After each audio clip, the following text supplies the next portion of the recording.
बहुत समय पहले की बात है। एक छोटे से गांव में रहता था एक छोटा सा लड़का नामक आरव।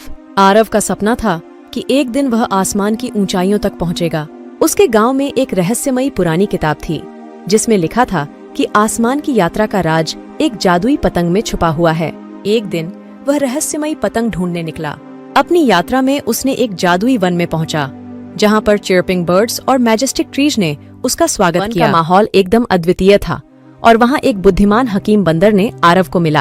हकीम ने कहा, तुम्हारी ईमानदारी और साहस के बदले मैं तुम्हें जादुई पतंग दूंगा। आरव ने धन्यवाद कहकर जादुई पतंग उधार ली।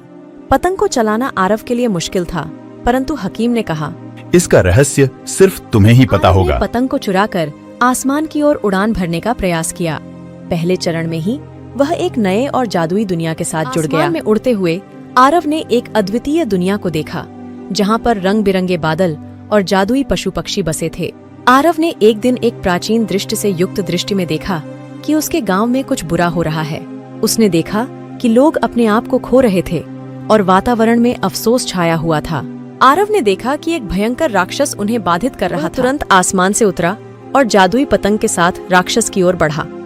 राक्षस ने देखा और कहा, तू कौन है और मेरे सामने कैसे आया? आरव ने कहा, मैं वह हूँ जो अपने गांव को बचाने के लिए आया हूँ। जादुई पतंग की मदद से आरव ने राक्षस को हराया और उसे गांव से बाहर निकाला। गांव वालों ने आरव की बहादुरी की प्रशंसा